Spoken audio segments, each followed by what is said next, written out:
The courtroom forgot how to breathe. A little girl with scuffed shoes and a dress a size too big stepped into the aisle, her soles squeaking once on the polished floor. Judge Evelyn Hart watched from behind the bench, hands anchored to the armrests of a chair that had learned her shape across 5 winters. The bailiff lifted his eyes for permission. Evelyn gave the faintest nod, enough for decorum, not enough for chaos. The child, Amara, stopped at the bench. At the defense table, Daniel's handcuffs flashed under the fluorescence. He lifted his eyes and swallowed a sound he couldn't afford in a room like this. A thin laugh cracked the hush, careless as a match struck where it shouldn't be. One lace on Evelyn's right shoe had loosened, a small surrender at the edge of ceremony. Amara knelt without asking. Her fingers worked a clean, compact knot, the kind you learn by tying and untying the same pair before school. Her other palm, small and warm, rested a heartbeat against the judge's cold calf. "Your legs aren't broken," she whispered, voice for one person only. "Maybe your heart lost a knot? Tie it with love and fear lets go." She stood, chin lifted into the bright air of the court. "If you let my dad come home with me, I promise I'll help you heal." Gasps and a few chuckles rippled through the gallery. Malik Torres froze, pen mid-tap. The bailiff's glance silenced the noise. Evelyn didn't laugh. Heat gathered where the child's hand had been, a warmth so slight it could be dismissed as robe, friction, nerves. She preferred explanations that filed cleanly. She preferred precedent to sudden weather. But the knot in her shoe was real. And the weight in her chest shifted the smallest distance, like an old hinge testing its first motion after years of staying put. "Miss," she began, letting the formality slow the room. The room obeyed. "Your name?" No one means to speak over a judge, and yet Mr. Ellison managed it without offense. "Amara," he murmured, hardly moving his mouth, the discretion of someone who treats benches like pews. "Amara," Evelyn repeated, and the syllables fit the air. "This is a formal proceeding. We don't usually hear from children without counsel." A second laugh tried to rise and died on the bailiff's glance. Evelyn looked at Daniel and away again. He stared at a thin gouge in the varnish and kept his face still. At an earlier hearing, Ms. Patel had argued passionately for his release. Evelyn had denied it, a narrow door still shut, because rules don't bend first for stories the court hears too often. The medicine, the card, the "I would have paid." Not because the man didn't love his child, but because love isn't a statute and procedure is how you keep a flood from learning your home address. "Your Honor," Ms. Aisha Patel, the public defender, said now, rising barely an inch, knowing the line between zealous and reckless. "The defense would appreciate a brief recess if the court intends." "I intend to consider how to proceed," Evelyn said, voice steady, not unkind. She did not say dismiss. She did not say today. "We will recess." Then, to the bailiff, "Ask the gentleman with the hat to wait in the hall with the child. I may have questions after the docket." The gavel came down once, not a thunderclap. A period, the kind a sentence uses when it intends to continue on the next line. Amara's hand, empty now, brushed the wooden rail as she stepped back. Her fingers remembered the knot she'd tied. Her eyes did not leave the bench. The room inhaled again in staggered measures, the sound of strangers returning their lungs to themselves. Daniel didn't move. His wrists held still on purpose. There are ways a father can make a thing worse without meaning to, and noise is one of them. Evelyn watched him not watching her and felt the faintest pulse behind her knee. Nothing to chart, something to notice. She marked the sensation the way a judge marks a question in a margin. Not an answer, not an argument, just something to come back to. Outside the high windows, Willowbridge sun drew a rectangle of light on the floor. A small invitation no one stepped into, not yet. They laughed, until the room remembered how to be quiet. During the recess, the deputy allowed 30 seconds by the doorway, supervised and measured. Ms. Patel stood close enough to be a wall if needed, far enough to leave room for a small thing to happen. Amara lifted her eyes. Daniel tried to smile and failed halfway. "Hey, Bug," he said softly, the nickname escaping before he could check it for courtroom safety. His hands, linked in metal, stayed low.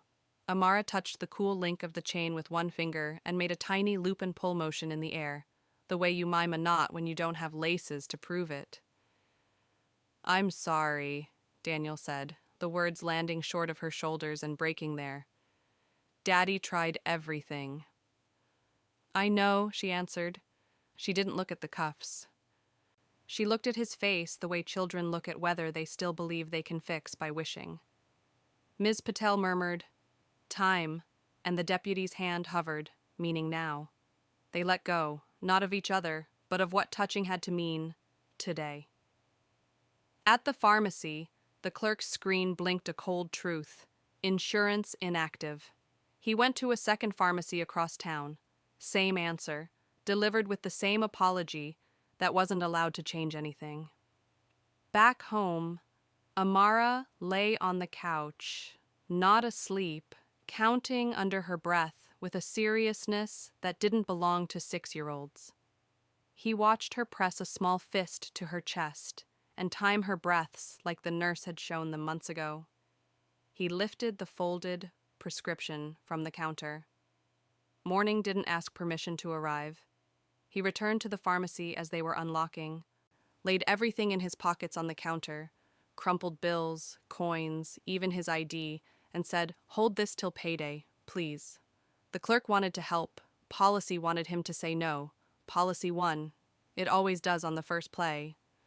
So he stood under the buzz of ceiling lights that pretended to be daylight and stared at the aisle mirror, where men who didn't mean harm looked like men who might. He set the money on the counter anyway, as if leaving what you have could count as proof of what you mean, and reached toward the little white bag with the silence of someone trying not to scare a deer. His hand didn't shake. The choice did. A deputy's touch met his shoulder before the bag cleared the lip of the shelf. Paper made the sound paper makes, light, heartless. Now, in the courthouse's side room, everything was smaller: the table, the window, the distance between robe and people. In a small side room, Evelyn sat without the bench between them. For a beat, she was simply a woman at a table with a child and a father. She didn't remove the robe. She folded her hands the way one arranges tools before deciding which to pick up. "Ms. Patel," she said. "Your Honor," the public defender answered, calm without softness. She kept her posture level with the judge's eyes. Evelyn let her gaze meet Amara's for a second longer than formal, and then move away. Looking too long is its own kind of decision. "If you're up to it," she said to the child, "I want to understand what brought you to speak today." She left why out of it. Why can accuse even when you don't mean it to? Amara didn't make a speech. Children taught to be careful with adults don't. "My dad tried a lot of things," she said, fingers pinching an invisible lace, then letting it go. "Ms. Patel," Evelyn prompted. Ms. Patel recounted the night's events, her words spare and factual. She did not sweeten them. She let them stand on their own. 2 pharmacies, the church office with the lights off, and a note through the door. The morning return and the ID pushed across the counter like collateral that couldn't be accepted. The money left there anyway. The reach, the shoulder, the bag that never made it past the line that counts as theft, because the law must call a line somewhere. Daniel watched his knight sit on the table in front of him, without ornament. He had raised a daughter since she was 2, and a photograph in the hallway kept pretending not to move when he passed it. He had braided hair with clumsy hands and boiled noodles too long, and learned the price of bananas in 3 different stores. None of that mattered to codes and counters. He didn't ask it to. He only wanted what kept her heartbeat from behaving like a frightened animal. Evelyn listened like surgeons use light. She aimed the brightness where it would tell the truth. Her calf offered no more commentary on the warmth she'd felt in court. She looked once toward the doorway where Malik might have stood if procedure required him, then back to the table because today it did not. The earlier denial, without prejudice, lived in her fingers like a stamp. Stamps are habits. Habits are not fate. "Here is what the court will do," she said at last, choosing each word as if buying it herself. "We will not decide anything today. We will reconvene on the regular calendar." She paused, not for effect, for accuracy. "Between now and then, I may have questions. Brief meetings, supervised, nothing outside the rail." She didn't say about the knot. Adults keep magic out of minutes until it learns to do paperwork. Ms. Patel nodded. More room than she had expected. Mr. Ellison, allowed a chair by virtue of age and good sense, folded his hands the way a man says amen without making a sound. Daniel exhaled carefully. Amara lifted her eyes, tucked something away behind them, and stood still the way children do when stillness is the only power on offer. When they filed out, the corridor's sunlight had crept another inch along the tile. Mr. Ellison tipped his chin toward the bright rectangle. "Step in it," he murmured, like suggesting a superstition he didn't entirely disbelieve. She did. Her shadow grew around her like a cloak that fit. Behind them, the door side shut. Inside, Evelyn drew a small, empty square in the margin of her legal pad. It wasn't a promise. It was room. His hand didn't shake when it reached the shelf. It was his little girl's heart that was falling. Morning returned the courthouse to its hum. Calendars in stacks, shoes on tile, the soft machinery of order. Evelyn moved down the corridor, wheels whispering, spine fixed to the center line the way a tightrope trusts gravity. She crossed the lobby without slowing. On a bench to her right, Mr. Ellison sat with Amara. The girl's fingers practiced a loop and a pull in the air, no laces needed.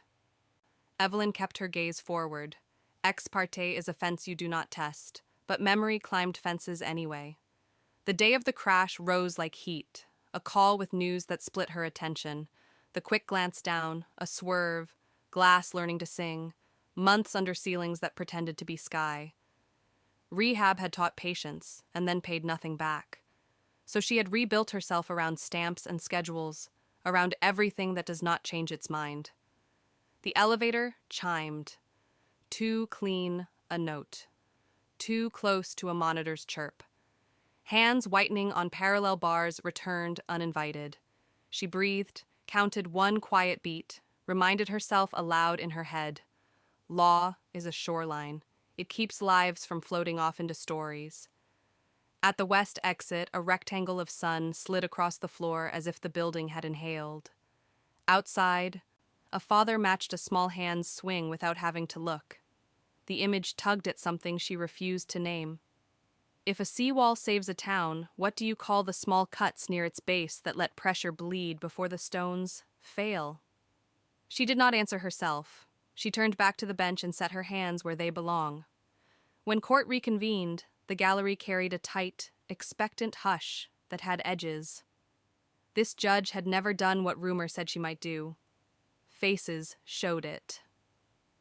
A woman in a church dress pressed a napkin to her lips, eyes damp with prayer. Two men in work shirts folded their arms, built to hold. A young mother stared, jaw set, as if daring justice not to fail again. The bailiff's glance pinned a tapping heel.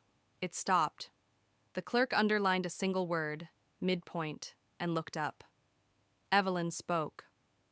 On the matter of People versus Daniel Hayes, the court rules as follows. Her voice was calm, not kind, not cruel, steel at room temperature. The court will grant a continuance of 45 days, weekly check-ins with pretrial services, proof of employment or active job search. 20 hours of community service to be completed during the continuance. Midpoint review on day 21. No media campaigns, no public pressure directed at this tribunal, no attempts to influence these proceedings outside proper filings. Any violation terminates this order and returns the case to immediate scheduling. At day 45, if the objective the defendant represented to justify this continuance shows no meaningful progress in good faith, the court may consider sanctions, including contempt, in addition to adjudicating the underlying charge. The room inhaled at once and held it. Some faces lifted as if air had turned lighter. Others flinched as if a rule had been dented. A few heads shook. Not the way, not this court, not with this judge. Near the aisle, a murmur, finally, was answered by, "This is how precedent breaks." The bailiff's eyes turned the volume down without touching a knob. Ms. Patel's shoulders eased by the width of a breath. She palmed the file as if to steady a living thing. Daniel stood when told to stand. Relief found him first, thin as air after a held breath. Fear arrived a heartbeat later and stayed. The cuffs felt colder. The doorway of time felt narrow. 45 days was not a reprieve, it was a tightrope. And the wire did not run over his own body alone. He looked for his daughter. She was steady, eyes level. She didn't smile. She lifted 2 fingers and drew a tiny knot in the air, as if reminding him what language they spoke at home. He could not promise outcomes, but he could promise his own weight against the wire. He lowered his chin once, a silent pact. If something breaks, it will break on me, not on her. The people object for the record, Malik said, rising, voice trimmed to legal bone. This order tethers the calendar to a non-justiciable outcome and invites precedent creep. We ask the court to reconsider. Objection noted, Evelyn said. Denied. He remained upright a second longer, then sat, pen already locating the margin where refusals live in ink. Reactions sharpened. A man muttered, "Feeling over law." The woman in the church dress whispered, "Thank you," into her napkin.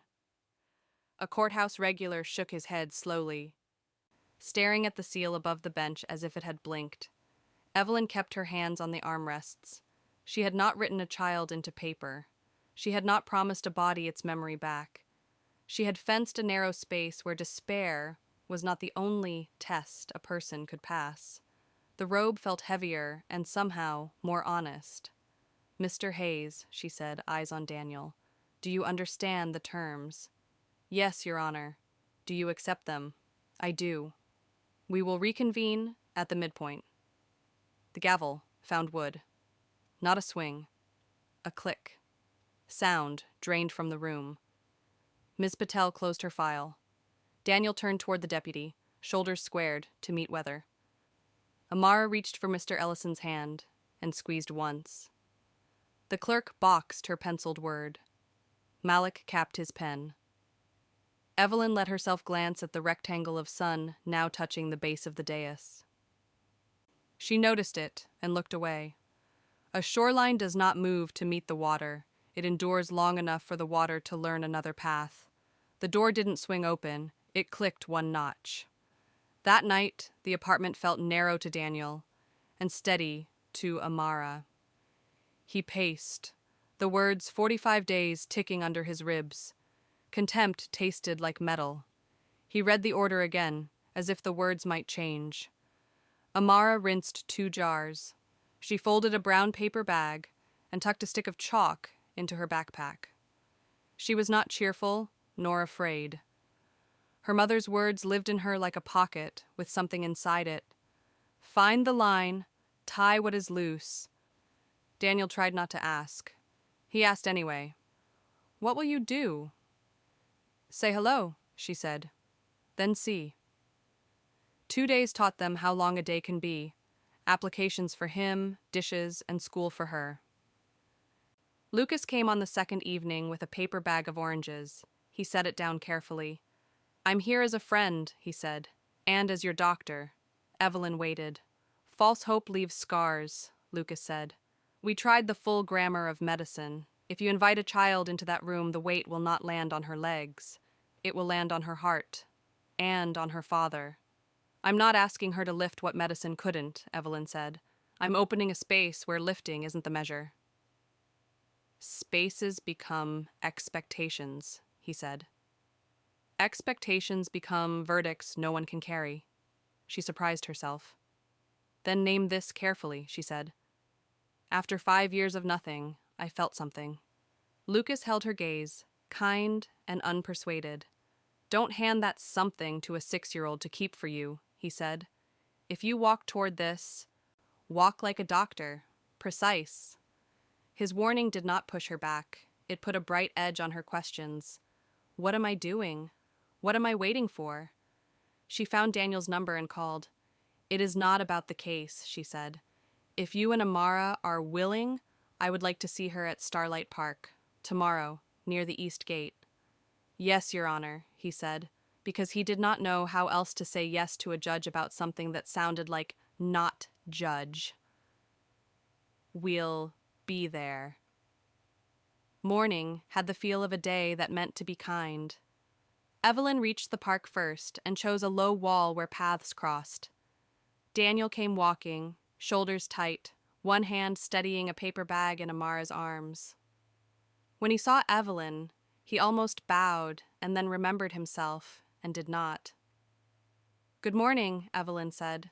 The words were simple. They felt homemade. Amara nodded as if being 6 required exactness. She opened the bag and pinched a small handful of crumbs. Walking heel to toe, she let the crumbs fall in a quiet line across the brick. The line curved once near a bench and then ran straight toward a patch of sun. They waited. A pigeon waddled in, then another. The rhythm took over. Beak, step, beak. The birds did not debate. They trusted the line. Where there had been no path, a path appeared, because someone believed enough to draw it, and something alive believed enough to follow. Evelyn watched the beaks find the bread and felt warmth gather behind her knee. She offered herself 3 explanations and set them all aside. She let the feeling stand without a label. That, too, was new. Amara used the crumbs sparingly, the way people use anything they know is precious. At the end of the line, she dusted her fingers and looked at a square of empty brick between 2 benches. Did you ever love a sport? She asked, or a kind of dancing. Evelyn did not say the word she used to say on Saturdays. She let a memory place a hand on her shoulder and step back again. I used to keep time, she said, which was true. With steps. Amara nodded, as if that were all the permission the morning needed. She unwrapped the chalk. 4 squares, quick and neat, pale against the brick. We do not have to step, Amara said. We can let our eyes walk. Left, right front, back, center. Her voice did not instruct, it invited. We can count if you like. Counting can make room. Evelyn did not protest that counting is not medicine. She let her gaze move where the child had placed the soft geometry. Left, right front, back, center. 1, 2, 3, 4. Her hands stayed folded. Her breath found a slower shore. Around the edges of attention, something like sensation woke and stretched. Daniel stood a few steps off, watching a scene with no script for him. He thought of clocks, and his daughter's small hand making a line for birds that had never met a calendar. He saw the judge's mouth change by a fraction, just enough to carry a day. They looked at the squares once more. A jogger approached and, without looking down, drifted a step to miss the marks. Bodies learn to spare what they recognize. Thank you for the time, Evelyn said at last. The words were formal, but something beneath them was not. Amara slipped the chalk back into tissue. She folded the brown bag along its old fold, as if folding it right might be a kind of respect. The pigeons finished what there was to finish and lifted, a small thunder of wings followed by quiet. The pigeons lifted, but the path of bread still lay on the bricks. At noon, the courthouse steps kept their ordinary sun, but something ordinary had shifted. Evelyn paused half a pace when she saw Mr. Ellison coming up from the sidewalk, not faster, just rested. The gray under his eyes had thinned. His shoulders hung the way coats hang when the hook is the right height. "Good afternoon, Judge," he said, cap in hand, though he wasn't wearing one. "Afternoon, Mr. Ellison." She heard the ease in his breath. It sounded like a door that had learned how to close without slamming. He didn't offer a story, and she didn't ask for one. She moved on, and the scene folded behind her like a page you mark with a finger. Now, on the steps, Evelyn heard the echo of that kept length in the way the air left his chest. A fact, she told herself, a soft one. Noted. Later, walking home, she overheard two women talking. "Did you see Janie at church? Turned left like nothing hurt." The other replied, "Heard it was that little Mitchell girl. Drew a chalk dot on the fence." Evelyn slowed long enough to see over a hedge, a faint white point low on the slat, a hose coiled in a circle, tidy as a thought that has quit arguing. No diagnosis, no lesson. Just a dot where a shoulder might remember down. Another soft fact to place beside the first. She let the picture hang. Days arranged themselves the way careful people stack dishes. On Friday, a short envelope from Ms. Patel slid into chambers with the rest of the week's paper. No speech, just a memo. Week 1, update, community stability indicators. Evelyn read, check-in completed, job search documented, community service underway. Note, local boy Theo R., same building as the Hayes family, has returned to school gradually this week. Family's routine appears stabilizing. Child uses a blue lace ritual to reduce morning avoidance. Left lace tighter, start. Right lace looser, permission to pause. Taps the door jamb once as he leaves. Crossing guard confirms 3 consecutive days. Summary. Net effect, positive community impact from the Hayes household. She underlined stability once and positive twice, and drew a small square in the margin. The clock, the dot, the laces. They hadn't happened at once, but piece by piece, they were building a case for something other than coincidence. Evelyn did not call any of it evidence, but evidence is not the only thing that moves a human hand to try the next key. She thought our dot lace. 3 small machines for choosing, 3 names for permission. The week arranged itself around these small rearrangements. Amara tied her own shoes on the stoop, loop and pull, and did not look up to see who noticed. She walked beside her father to the bus stop as if walking were something a family could hand down, like a ladle or a song. She did not say healing. She said hello to 3 dogs and a woman with a grocery cart and the sky above Starlight Park. Lucas did not visit. He sent 4 words. Call if you need. Precision. Evelyn read them and let them stand like fence posts around a field she had newly decided to enter. At night, she sat with the window open and counted the distant cadence of crosswalk signals. 1, 2, 3, 4. She didn't move. She let the numbers walk. When the warmth behind her knee came and went like weather, she let it. She had learned not to name things too early. Evelyn turned off the lamp and noticed, in the window's dark, the faint square reflection of the streetlight on the floor. An echo of the park's chalk, the courthouse's sun. She did not roll forward, into it. She let it sit there, exactly where it was, as if the light itself were learning to keep time with her. If clocks need someone to set them now and then, maybe legs do too. Week 2 opened like a tidy ledger. Boxes to check, lines to hold. Malik glanced through the file. Check-in on time, applications attached, service hours logged. Precedent creeps, he said in the hallway, more to the air than to Ms. Patel. She nodded once. Accountability first. She filed a brief addendum. Weekly affidavits from the service site. The fence stayed up. That was all the paper needed today. Daniel worked after hours at the community center, stacking chairs that didn't need stacking, sweeping a floor already clean. In his pocket, the continuance folded into quarters like a small map with one road. He missed a call by 9 minutes, left 2 apologies, set 3 alarms. Resolve stayed. Shame came and went like weather.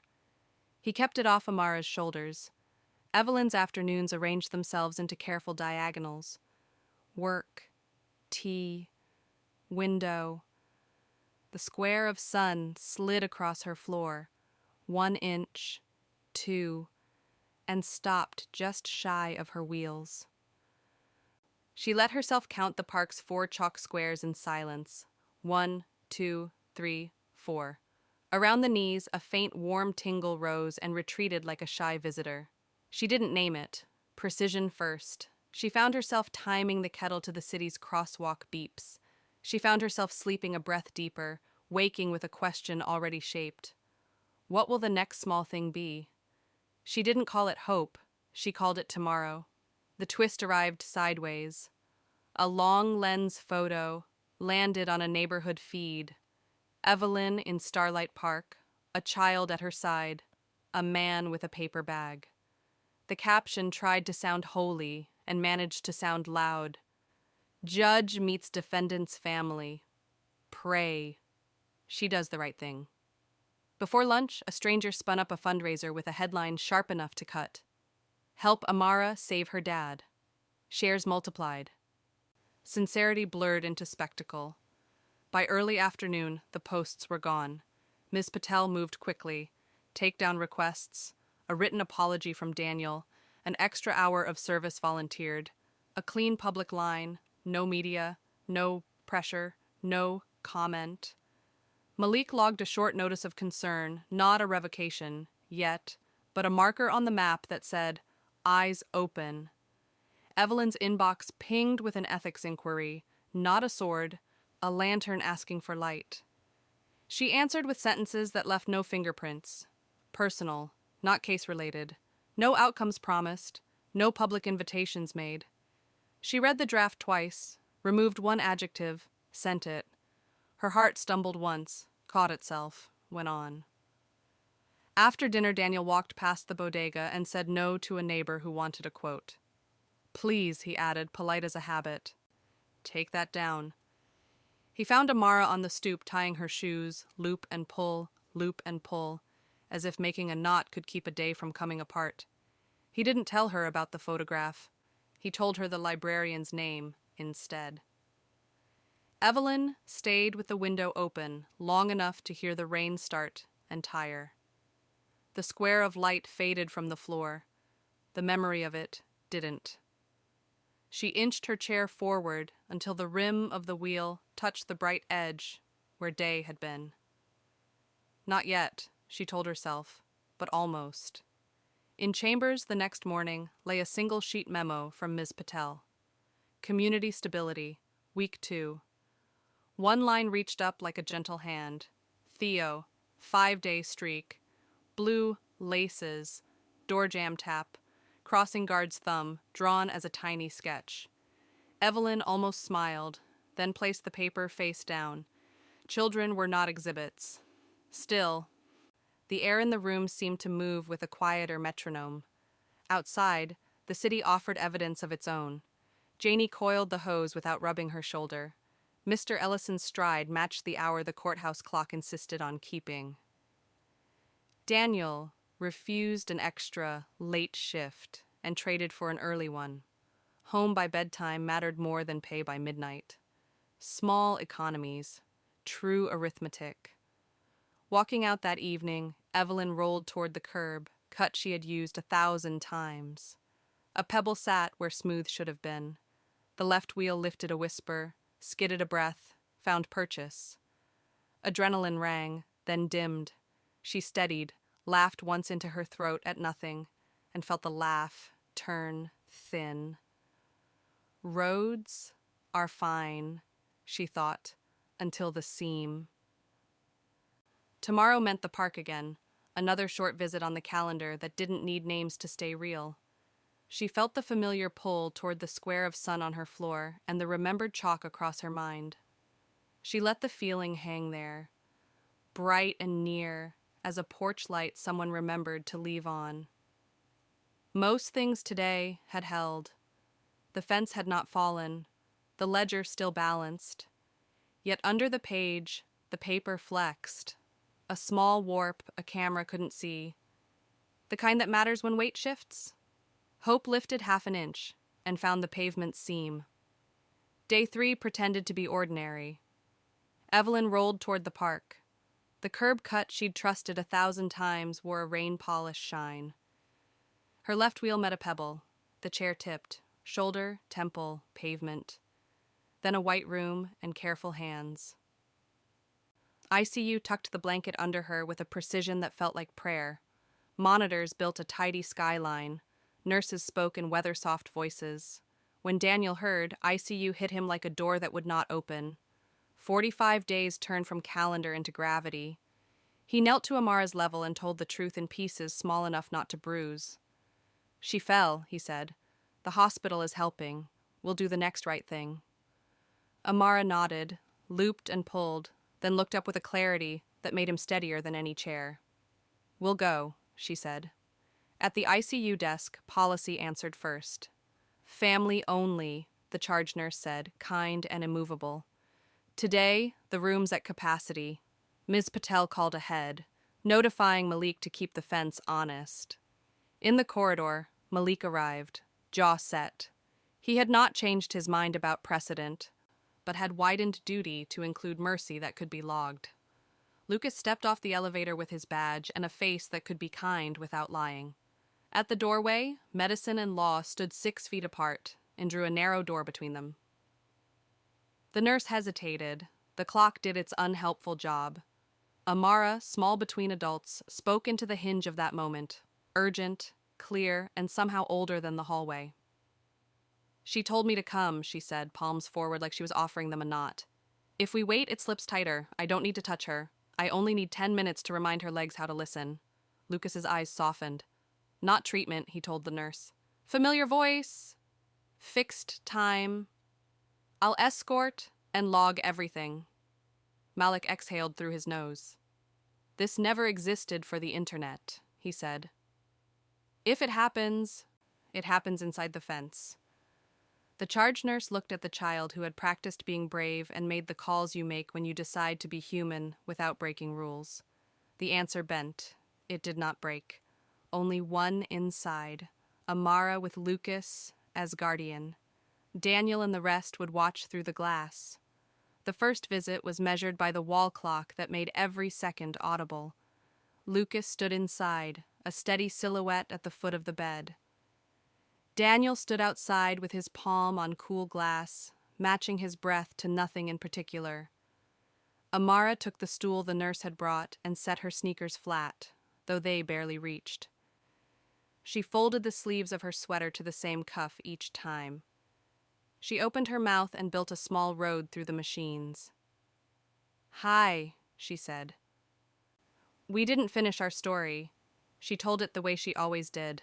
The bench, the cool calf, the lace that learned a better knot.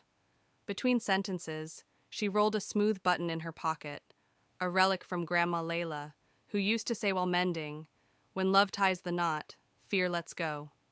As Amara grew, she added a child's amendment. "Maybe your heart lost a knot." Now she gave the whole thing back, whisper soft. "Maybe your heart lost a knot," she said. "Tie it with love, and fear lets go." Nothing obvious happened. That is how most honest beginnings behave. Day 4, same hour, same sweater, same stool height. Amara never raised her voice above the machines. She let her, Cadence, do the work. "Left," she said. "Right front, back, center." The chalk lived in her head. She let the numbers walk. 1, 2, 3, 4. Outside the glass, Daniel watched Lucas's pen hover and make a small mark he could not read. When she said tie, a toe under the sheet drew the faintest line. When she said untie, it tried again. Lucas wrote response and underlined the question mark. Precision first, hope later. Day 5. Amara's voice rasped at the edges. She sipped once, set the cup in the same place, resumed at the same sentence. Her hands stayed relaxed at her sides. She never looked at the monitor, only at Evelyn's face, speaking to the part of a person that listens before it answers. Malik came that afternoon, drawn by a rumor of a twitch. He stood at the window, saw nothing theatrical, only a child keeping time, and left without comment. Day 6. The blinds were half open. A square of light sat on the blanket like a polite guest. Amara nodded as if to introduce friends. Back, she said. Front, left, center. When she spoke the word chalk, an eyelid trembled the way paper does when a door opens down the hall. Lucas's pen moved again, likely beside response. No period. Amara did not see the pen. She saw the breath settle, then deepen by a grain. She did not smile. She tightened the story's weave, a fraction slower, a fraction kinder, like a seamstress skimming a hem where fabric had frayed. Outside the glass, Daniel's fingers left prints that would fade by evening. He kept his shoulders from showing the quake his chest felt. He mouthed, "Tomorrow," and Amara, without turning, lifted a finger briefly, their private sign for yes. Between visits, life kept its arguments. Daniel traded shifts, set alarms, kept check-ins. Ms. Patel managed the fence. The hospital logged time and never once wrote the word miracle. Amara carried the button every day and never showed it. She pressed its smooth face when a sentence wanted to run too fast. She matched her breath to the story's steps. She anchored each visit with the same last line. Maybe your heart lost a knot. Tie it with love, and fear lets go. Day 7 brought pale sun to the glass. The square of light took its seat. Lucas checked the clock and opened the door. The nurse nodded. Daniel moved to the window and stopped moving. Amara began where she always began. The bench, the lace, the knot that learned a better way to hold. Left, she said, right front, back, center. She did not touch the hand on the sheet. She did not raise her voice above the machines. She let the numbers walk. The eyelid moved first, quick as a sparrow. Then the jaw softened. A breath rose deeper than the ones before. The eyes opened, careful, confused, and found a child's face they somehow already knew how to trust. For a beat, even the machines seemed to wait for the next right thing. Evelyn opened her eyes into a silence no one had rehearsed. She woke into a room that had taught itself to be quiet. Disinfectant, linen, the hush of machines. But the first sound Evelyn recognized was not a beep. It was a small voice threading a story. The first face she truly saw was a child's, lit by the window. Her mouth found one word. Amara. Amara smiled, not surprised, as if she knew the door would open if she kept knocking. Lucas checked numbers without breaking the line between their eyes. Beyond the glass, Daniel covered his mouth and cried the way a man does when he cannot spare the time. Evelyn did not yet know what had happened. She only knew the voice in her dark had drawn her a map. She had followed it here. Gratitude rose. Shame came after. I doubted you. They moved her out of ICU when breath and blood kept their promises. A smaller room, less machinery, more window. Lucas said, "There are reflexes we didn't expect, nothing theatrical, enough to begin slowly." He rested a hand on the rehab plan. The frame is for safety. The work is attention. Amara sat by the window and brought the outside in with simple stories. Pigeons tracing a shy line of crumbs. Mr. Ellison's clock learning 9:17. Theo's blue laces tapping the door jamb. She watered Evelyn's spirit like a neighbor watering a thirsty garden. Evelyn listened. The stories were not lessons. They were reminders that the world still runs on faith and tiny choices. They fed the plain engine of her will. They made the white corridor less like a tunnel and more like a bridge. The rehab hallway smelled of lemon. Tape made 4 pale squares. A parallel bar gleamed. Lucas and the therapist stood near the frame, waited. "Eyes first," Lucas said. "Your words inside your head can be useful." Evelyn gripped the frame, then loosened to holding. She heard herself, private and steady, naming places her feet hoped to visit. Left, right front, back, center. She let the squares live in her eyes until her body tried small agreements. Heel down, toe down. Warmth gathered around her knees. They did not call it progress. They called it today's work, and stacked it on yesterday's. Most afternoons, a porter rolled her through Starlight Park. They did not feed birds. They watched another child drop crumbs. 3 pigeons learned the curve. Evelyn felt a hum under her skin, not as magic, but as information she could use. If roads can be drawn by a patient hand, perhaps feet can learn to trust them. Daniel learned the stairwells, and the vending machine that returned change. He cleaned his one good pair of shoes with a rag. He kept the check-ins always on time. He spoke to the kettle and the alarm. "We show up," he told them. Amara kept the same sweater, the same button from Grandma Layla, the same measured voice. She told Evelyn about rain on fences and a chalk dot that held. She told her about a boy who counted mailboxes and forgot to turn back. She never mentioned pain. She named small pictures of courage and let them work. Fear felt less like a wall and more like a curve. She began to want the hallway. She began to walk in her head without resenting the distance to doing. She thanked the square of sun when it came and did not apologize when it left. Days arranged themselves like careful dishes. Some held, some rattled. She learned the weight shift that leads to permission. She learned to stop after a good step. Rest was not defeat. It was a tool. On day 44, the city rinsed itself with light rain. The tape held. The frame shone. Lucas ran a thumb along the rail. "Same plan," he said. "Safety first." Day 45 began without trumpets. Amara sat ready with ordinary stories if wanted, and quiet if not.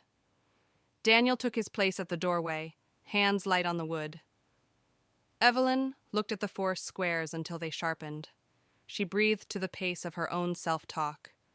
She lifted an intent, then a heel. Down, lifted a toe. Down. The first step was a vote. The second arrived less surprised. The third asked for negotiation and got it. The fourth repeated. The fifth echoed. The sixth landed with an honesty that needed no adjective. They stopped there by choice. The frame still cradled her. The floor accepted the proof without fanfare. Lucas kept his notes spare. Daniel let one breath shake, then steadied it. Amara pressed the button in her pocket with a small, reverent thumb and did not speak. Evelyn sat. The chair felt like a tool, not a sentence. She lifted her hands last from the frame, the way you leave a railing you trust even after the stairs have ended. She did not look to the glass. She looked to the tape and to the place where her heel had been, and knew, with the calmness that comes when faith and evidence shake hands, that she would come back tomorrow. The hallway applauded very softly, afraid to break the new rhythm. The courtroom doors opened and the room learned a new silence. Evelyn entered on a cane, not a chair, hand light on the rail, step measured, steady. A murmur rose and folded itself. A wave of sound, gasps, whispers, rose and then fell into a profound, astonished silence. Bailiff. All rise. They did. Malik stood first. His voice carried facts, but the edges felt human. The people proposed 6 months of diversion with conditions, he said. Monthly check-ins, continued employment at Maple Mart, completion of remaining community service, anti-theft class, restitution as applicable, Any breach returns the case to calendar. He didn't say miracle. He didn't need to. The room was already holding it. Ms. Patel rose, a small smile she didn't spend. Defense accepts. Offer of employment is in hand. My client is ready. Daniel answered what he was asked. Yes, he understood. Yes, he was sorry. Yes, he would keep showing up. His voice held, then warmed. Evelyn looked from counsel to defendant to the child whose feet didn't reach the floor. She kept her language spare, her meaning full. The court approves 6 months diversion under the stated terms, she said. Midpoint review in 3 months. If conditions fail, we resume. If they hold, we close. A soft, collective exhale moved through the gallery. The case was closed. So ordered. The gavel's click was modest and wide. It made room. In the corridor, handshakes found hands. Malik met Daniel halfway. Make it count, he said, not a warning, a wish shaved down to fit a palm. Ms. Patel's file finally lay flat. Lucas appeared at the edge, the way good physicians do when a body belongs to its owner again. He and Evelyn exchanged a glance that held a paragraph. Thank you. Careful now. Keep going. By noon, Maple Mart's email chimed in Ms. Patel's inbox. A stalking job. Early mornings. Benefits not grand, but real. The manager had seen Daniel work at the center, how he squared labels to face the light. An interview became a start date. At the kitchen table, Daniel set the plastic badge down like a small flag. His hand trembled, then settled. It's honest, he said. Amara touched the badge with one fingertip, as if waking it gently. We can buy bread, she whispered, not borrow it. Daniel laughed once, broke, and gathered himself. We'll keep showing up, he said. We already are, she answered, and put her arms around him with the certainty of a ship-finding dock. After his first shift, cans faced out, aisles learned by heart, they walked the long way home through Starlight Park. The pigeons traced their usual narrow road. Daniel watched her, small and steady, and finally asked the question that had lived under his ribs for 2 months. Hey, Bug, he said softly. That first day, in the courtroom, you weren't scared at all. How did you know? Amara looked up from the path of birds. She reached into her pocket and pulled out the smooth button from Grandma Layla. Grandma told me, she said, simple as truth. She said some knots are in our hands, and some are in our hearts, but they all listen to the same thing. What's that? He asked. She pressed the button into his palm. It was warm. Love, she whispered. You just have to tie it right. And not be afraid to let go. He closed his hand around the button, around the small, impossible answer that had saved them. He looked at his daughter, really looked at her, and saw not a miracle worker, but the keeper of a very old, very simple story. He tipped 2 fingers, a salute to ordinary miracles. A day later, the courthouse steps wore mourning. People came and went with their weather. Evelyn waited until the tide thinned, then did a simple thing without permission from any trumpet. She braced, bent, found her lace. Her fingers shook once, then remembered. Loop, cross, pull. The bow settled against leather. Amara stood 3 steps below, hands tucked in her sleeves, the button warm against her palm. She didn't cheer. She breathed out softly, the way Grandma Layla had taught her when thread behaved. Evelyn straightened. The world did not tilt. She stood for a quiet count, then 2 more for joy. Words arrived, not for display, only to thank. Maybe your heart lost a knot, she whispered, mantra finding its 3rd life. Tie it with love, and fear lets go. Across the plaza, the city, having learned one small rhythm, kept it. In chambers, she wrote a brief note of gratitude to Maple Mart's manager. She capped her pen. The chair beneath her felt like furniture, not fate.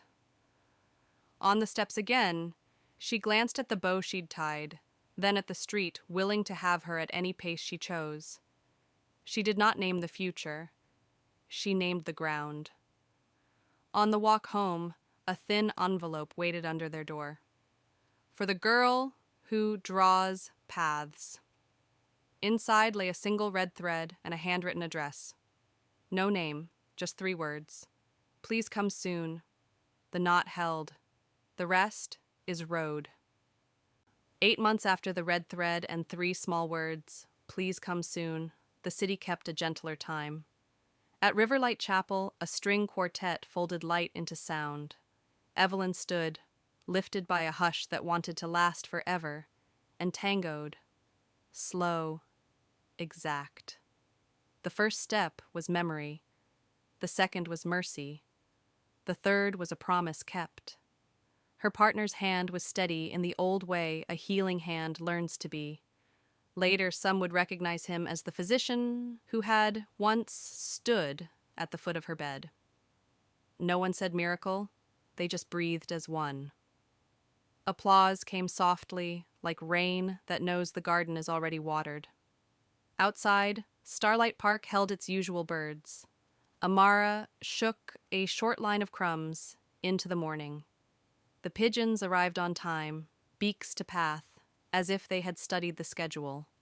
Daniel, apron folded from an early shift, watched his daughter measure a kindness small enough to fit in a pocket and large enough to guide a day. "Remember the letter?" he asked. Amara tapped the button in her sleeve and nodded toward the far bench. A woman in a gray coat sat there with a thin red thread looped at her wrist. Shoes pointed toward the path instead of the door behind her. She lifted 2 fingers in thanks, shy, certain. The address had been answered. The first step was hers. Back at the courthouse, the square of sun took its old place on the floor. A clerk crossed it without noticing, then glanced down and smiled, realizing she had done something she used to avoid. The bailiff paused at the threshold, let someone pass first, and stepped through the brightness as if it belonged to him too. Habit had learned a better knot. Evelyn reached the top of the steps and retied her bow because it pleased her to make it neat. She did not count to 6. She didn't have to. The count lived in her now. When she passed a family in the corridor, their own paper-heavy hour ahead, Amara leaned close to the small child and whispered a nothing that felt like a map. The child's shoulders dropped. The air agreed to be easier. The world did not tilt. It echoed, bench to bench, door jamb to lamppost, chalk to light. What had begun as a line of bread became a way of seeing. That evening, Riverlight's reception made room for laughter. Mr. Ellison left early, 9:17 still his anchor.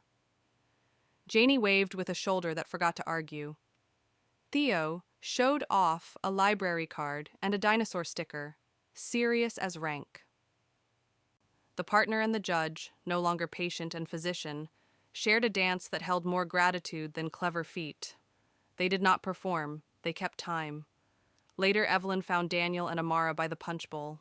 She knelt down, not with a judge's authority, but with a dancer's grace, her cane resting against the table. "I never got to say thank you properly," she said to Amara. Amara just smiled and held out the button from Grandma Layla. "You don't have to," she said. "You already did. By walking." Evelyn looked at Daniel, and for the first time, they shared a look that held no debt and no apology. Only a quiet, shared understanding. He nodded once. It was enough. She stood, turned back to her partner, and returned to the dance floor. The music swelled. On the walk home, Daniel carried nothing he couldn't pay for. Amara carried stories, which was the same as carrying keys. At Wisdom and Soul, we believe small acts can happen and reach the right person in need. These are the stories we tell. The afterglow lingered where halls meet doors and doors meet streets, where a person chooses pace and the world chooses grace. Sometimes a room learns to be quiet so that a person can learn to move.